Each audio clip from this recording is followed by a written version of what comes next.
Good morning, students.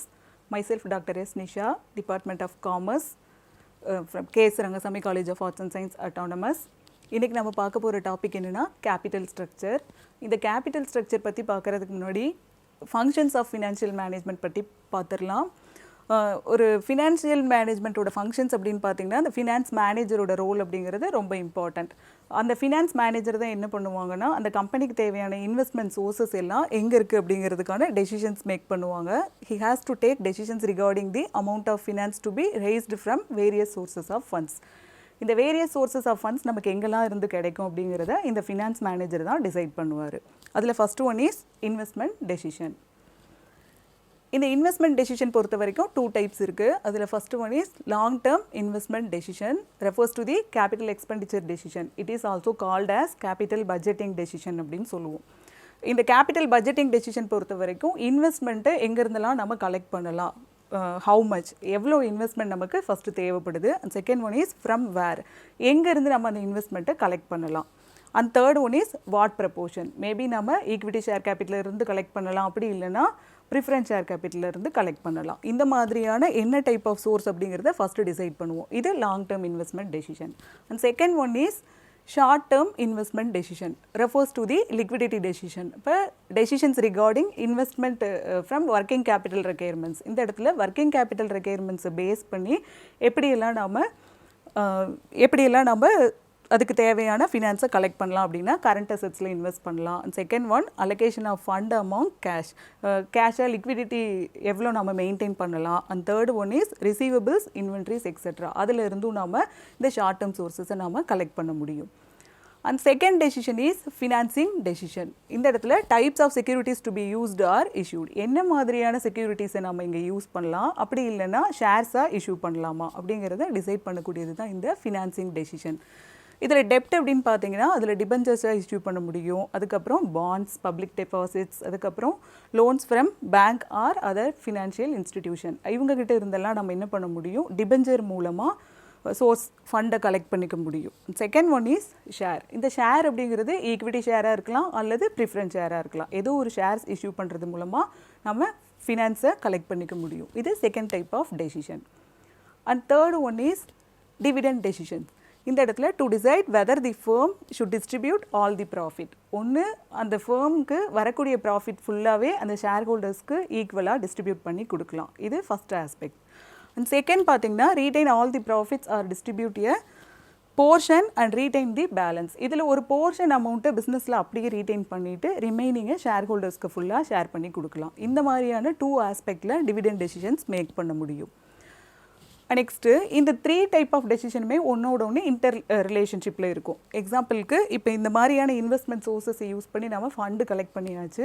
அந்த collect பண்ணி வச்சுருக்க ஃபண்டில் ட்ரேட் ஆஃப் பண்ணுறோம். அந்த ட்ரேட் ஆஃபில் நம்மளுக்கு த்ரூ 2 டைப் ஆஃப் ரிசல்ட்ஸ் கிடைக்கும். ஃபஸ்ட் ஒன் இஸ் ரிட்டர்ன்னு சொல்லுவோம். இது ரிட்டர்ன் ஆன் இன்வெஸ்ட்மெண்ட். அந்த இன்வெஸ்ட்மெண்ட்லேருந்து நமக்கு கிடைக்கக்கூடிய ப்ராஃபிட், அதுதான் return.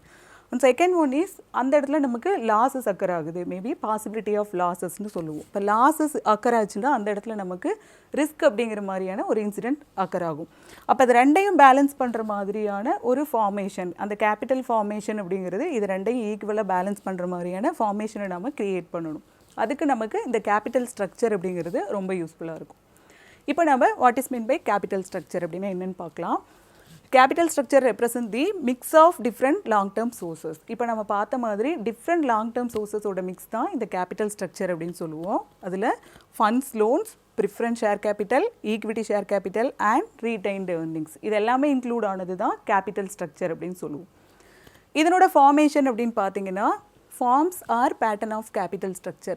There may be a 4 fundamental patterns of capital structure இருக்கு. இதில் நம்ம 4 fundamental patterns நம்ம யூஸ் பண்ணுவோம். அதில் first one is equity share capital only. அந்த ஃபேர்மோட ஷேர் கேபிட்டல் பார்த்தீங்கன்னா ஒன்லி ஈக்விட்டி ஷேர்ஸ் மட்டும் யூஸ் பண்ணியிருப்பாங்க. And second pattern is equity and preference share capital. இந்த இடத்துல ஈக்விட்டியும் ப்ரிஃபரன்ஸ் ஷேர் கேபிட்டலும் ஈக்குவலாக கான்ட்ரிபியூட் பண்ணியிருக்கும். And third one is equity, preference, debentures or bonds. இந்த 3 டைப் ஆஃப் சோர்ஸஸும் மிக்ஸ் பண்ணி என்ன பண்ணியிருப்பாங்க, கேபிட்டல் ஸ்ட்ரக்சரை ஃபார்ம் பண்ணியிருப்பாங்க. And fourth one is equity share capital and long term loans. இந்த காம்பினேஷனில் கேபிட்டல் ஸ்ட்ரக்சரை ஃபார்ம் பண்ணியிருப்பாங்க. இதுதான் formation or patterns of capital structure அப்படின்னு சொல்லுவோம்.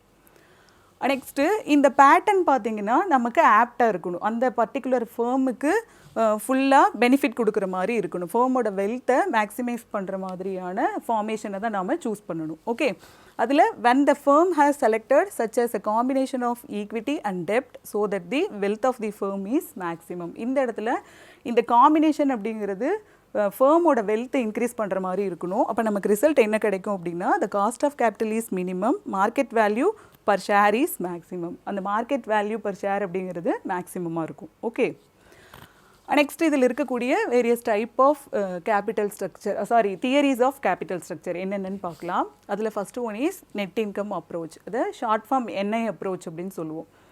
According to this approach referred by Durand அப்படிங்கிறவங்க இந்த அப்ரோச் நமக்கு ரெஃபர் பண்ணியிருக்காங்க. இதனோட அப்ஜெக்டிவ் என்ன அப்படின்னு பார்த்தீங்கன்னா, a firm can minimise the overall cost of capital by minimising the use of டெப்ட் இன் இட்ஸ் கேபிட்டல் ஸ்ட்ரக்சர். இந்த இடத்துல காஸ்ட் ஆஃப் கேபிட்டலாக இருக்கட்டும், டெப்டாக இருக்கட்டும், ரெண்டையுமே மினிமைஸ் பண்ணக்கூடிய ஒரு ஆஸ்பெக்டில் தான் இதை ஃபார்ம் பண்ணியிருக்காங்க. இதனோட மெயின் அப்ஜெக்டிவ் அதுதான்.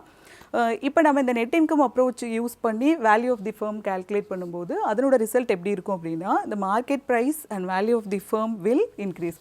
மார்க்கெட் ப்ரைஸ் இன்க்ரீஸ் ஆச்சுன்னா ஆட்டோமேட்டிக்காக என்ன ஆகும், ஃபர்மோட வேல்யூவும் இன்க்ரீஸ் ஆகும். இது ஃபஸ்ட்டு தியரி. இதில் என்னென்ன மாதிரியான அசம்ஷன்ஸ் நம்ம ஃபாலோ பண்ணுவோம் அப்படின்னா, the cost of debt is less than the cost of equity. டெப்டை விட ஈக்விட்டி இந்த இடத்துல ரொம்ப கம்மியாக இருக்கும். Second one is there is no corporate taxes எதுவும் கன்சிடர் பண்ணுறது கிடையாது. And third one is the use of debt does not alter the risk perception of the investor. அந்த இன்வெஸ்டரோட ரிஸ்க் பர்செப்ஷனை பேஸ் பண்ணி எல்லாம் இந்த டெப்டை இன்க்ரீஸ் பண்ணவோ அல்லது டிக்ரீஸ் பண்ணவோ முடியாது. These are the assumptions of NI approach. இந்த என்ஐ அப்ரோச்சில் market value, V stands for market வேல்யூன்னு சொல்லுவோம், ஆர் வேல்யூ ஆஃப் தி ஃபர்ம்னு சொல்லலாம். எப்படி நம்ம கேல்குலேட் பண்ணலாம் அப்படின்னா, V is equal to earnings available to share holders divided by cost of equity. இந்த ஃபார்முலா யூஸ் பண்ணி நம்ம என்ன பண்ணிக்க முடியும், value of the firm calculate பண்ணலாம். Second one is net operating income approach. It is also suggested by Durand. இதனோட short form NOI approach அப்படின்னு சொல்லுவோம்.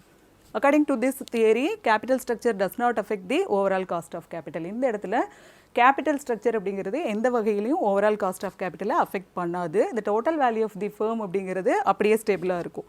இதனோட ரிசல்ட் எப்படி இருக்குன்னா, overall cost of capital remains the same whatever is the mix of டெப்ட் and equity. டெப்ட் and ஈக்விட்டியில் என்ன மாதிரியான சேஞ்சஸ் இருந்ததுனாலும் மார்க்கெட் வேல்யூவில் எந்த ஓவரால் காஸ்ட் ஆஃப் கேபிட்டலில் எந்த விதமான சேஞ்சஸும் இந்த இடத்துல அக்கர் ஆகாது. இதில் நம்ம என்னென்ன மாதிரியான அசம்ஷன்ஸ் ஃபாலோ பண்ணலாம் அப்படின்னா, first one, the market capitalise the firm as a whole. ஃபுல்லாகவே அந்த பர்டிகுலர் ஃபர்ம் தான் இன்வெஸ்ட்மெண்ட் ஃபுல்லாகவே பண்ணியிருப்பாங்க. அந்த இடத்துல ஷேர்ஸோ அல்லது டிபென்ச்சர்ஸோ இஷ்யூ பண்ணியிருக்க மாட்டாங்க. Second one is overall cost of capital is constant. இந்த இடத்துல காஸ்ட் ஆஃப் கேபிட்டல் அப்படிங்கிறது கான்ஸ்டண்ட்டாக ஒரே சேம் தான். அண்ட் தேர்ட் ஒன் இஸ் இதுலேயும் there is no corporate taxes consider பண்ணுறது கிடையாது. இப்போ இந்த NOI அப்ரோச் மூலமாக எப்படி நம்ம value of the firm calculate பண்ணலாம் அப்படின்னா, நெட் ஆப்ரேட்டிங் இன்கம், அதனோட ஷார்ட் ஃபார்ம் என்னென்னா ஏர்னிங்ஸ் பிஃபோர் இன்ட்ரெஸ்ட் அண்ட் டேக்ஸஸ்னு சொல்லுவோம், EBIT divided by overall cost of capital. இந்த ஃபார்முலா யூஸ் பண்ணி நம்ம NOI அப்ரோச்சில் value of the firm calculate பண்ண முடியும். And third one is traditional approach. It is also called as intermediate approach அப்படின்னு சொல்லுவோம். இந்த நெட் இன்கம் அப்ரோச்சுக்கும் நெட் ஆப்ரேட்டிங் இன்கம் அப்ரோச்சுக்கும் ஒரு காம்ப்ரமைஸ் தியரி அப்படின்னு சொல்லலாம். இதில் தேர் இஸ் நோ அசம்ஷன்ஸ் எதுவும் ஃபாலோ பண்ணுறது கிடையாது. இதனோட ரிசல்ட் எப்படி இருக்குன்னா, to reduce the overall cost of capital and increase the value of the firm. இந்த இடத்துல ஓவரால் காஸ்ட் ஆஃப் கேபிட்டல் கம்மியாகவும் வேல்யூ ஆஃப் தி ஃபர்ம் அதிகமாகவும் இருக்கும். Next fourth type of theory Modigliani and Miller அப்ரோச்னு சொல்லுவோம். இதனோட short form MM approach. The relationship between capital structure, cost of capital and value of the firm under 2 conditions. இதில் there are 2 conditions இருக்குது. அதில் first one is when there are no corporate taxes இல்லாத போது எப்படி நாம் இந்த MM அப்ரோச்சில் value நம்ம calculate பண்ண முடியும். அதுக்கு நமக்கு சர்டைன் அசம்ஷன்ஸ் இருக்குது. அதில் என்னென்ன மாதிரியான அசம்ஷன்ஸ் அப்படின்னு பார்த்தீங்கன்னா, ஃபஸ்ட்டு ஒன் இஸ்